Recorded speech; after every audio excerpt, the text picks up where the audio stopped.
Legends GameFest 2016. We're sitting here with FA Hackenrover, the mid laner from the winning team, and Mr. Forever, the jungler for the winning team.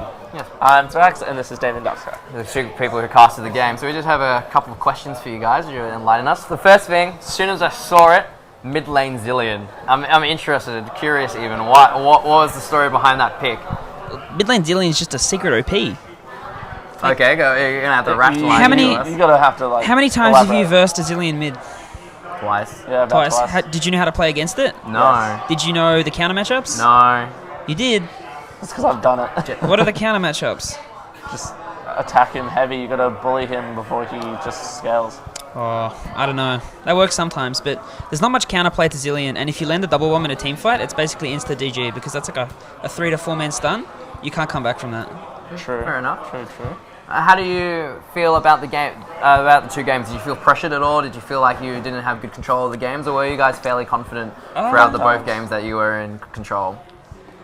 The start of the first game, I was a bit nervous because I had no idea what the team we were versing was like. Yep. But I don't know. It was a bit awkward because of all the remakes. Yeah, But there's then- a few technical difficulties at the start. Yeah. Out of curiosity, have you guys played with each other before, or were you guys just in two opposite parts of the bracket at all I times? play with Mr. Forever all the time. Okay, fair enough. Now a question for Mr. Forever. How did you feel about that Nunu ban in the second game? Did you feel a little targeted there? Well, they went, let's ban the Lee Sin, and then it came into, and I figured, they're going to target me. I've been playing him all day, and that's what I'm known for, just Lee Sin support. Yeah, Lee use that Sin in the against jungle, us. whatever.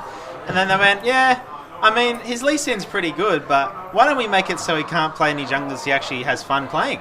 Yeah. So then they just led me into a corner where I played a Mumu who's just like, easy, fun times. Udi didn't really abuse me. Interesting, for some because reason. a lot of, especially against not a weak per se, but not as strong starting jungler as a Mumu. It was very interesting to see that it didn't press the advantage I as felt much. like their jungler was very good mechanically, but kind of lacked that macro game, the full game knowledge. Because I noticed that he didn't That's really all push that much as well. Yeah, I pretty much just abused him because he just let me take all his creeps in the jungle. Yeah, he didn't that's have the any way I ward played coverage. every game tonight. We have lane support for Yes. Interestingly, one of the biggest things I say that game came down to was wards, because various parts during the stream when it quieted down, we went through all the different wards, and you guys often use vision wards quite successfully. Some vision wards lasting upwards of 5 to 6 minutes, and they're not having many wards or vision wards at all. So you guys should was really helpful because you'd be able to see where Udi was, for example, at any time, which was probably really helpful to the team. Another. Don't you dare! Even just warding deeper, like rather than just warding the mid brush, that just gives you vision of like, I don't know. If they're playing Jarvan, warding mid brush is too late even. More like when you ward into their jungle, so that if they come through the river, you can see them, and if they're in their jungle, you can still see them. Yeah. Because if you take vision. Yeah, if they're that side of the map, they're basically going to see them. Fair enough. Just have a few more questions before we wrap up.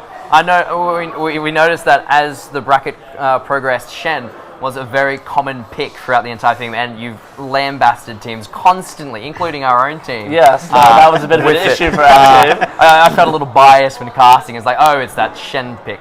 Is there any reason why you picked Shen? Is Shen considered a competitive pick, or did you just pick him because it fits well within the way you play? Well, pretty much she went to Big Mean and said, "We want you to play someone tanky, and we want you to not die. We don't care. We don't care had if one you're and late, one. but Shen. we said don't feed, but we said we don't expect you to kill the enemy laner, but we expect you to go even or at least not die," which he did really well. And that really was to his advantage because he just got the free farm top, and then even against your team, he just got to split in and basically give us the split win. pushing and the While I extended ran team around fight was in quite Especially in lower annoying. divisions when people might not be as sure to deal with split pushing. No. It was very successful. Hard decision for either to keep fighting or to go back and Yeah. lose in a different spot. Maybe talk into the... Into the microphone so people can hear what you're saying. It's usually helpful, But split push is really hard to deal with. especially with Shen with that Shen, teleport. yeah. Especially because you're going to be on both sides of the map Yeah. at once. Yeah. They didn't really play any CC top laners into us, so like they played the Malphite, but every time they played Malphite, Zeb was playing, which means he was playing like a carry top laner.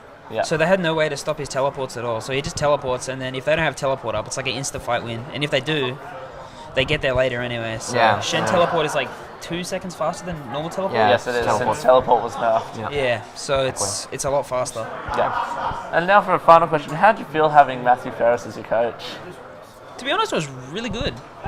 Good. He made Good heaps of positive. calls, and then we'd know what not to do. So like, he'd be like, "Go dragon," he'd be like, "That's a silly idea." But then sometimes he actually made really good calls. Like we'd be like, "Oh, we should just push these." He's like, "No, you don't know where any of them are. Just go back or just go to this objective." So it's good just having someone who can just analyze the whole situation on the map. I might just have a comment on that as well.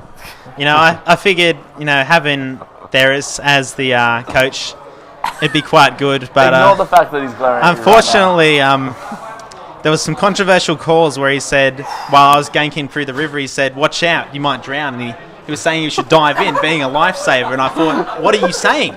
This is League of Legends. Signals here. It was really confusing, and so he was having trouble with splitting reality from I the feel game? like he really kind of lost the plot somewhere along there, and that's where we had to say, "Look, Theris, you're either the coach or you're a lifesaver. You've got to split the line somewhere. You cannot be both." That's what we said.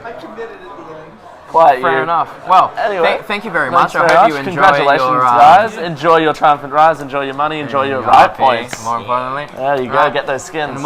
And enjoy the rest of the night or what's left of it. Yeah. Get some sleep or Hopefully keep we'll gaming. see some of you in the All Stars game if we have it. Yep. Cool. Yeah. Thanks very much. See you later.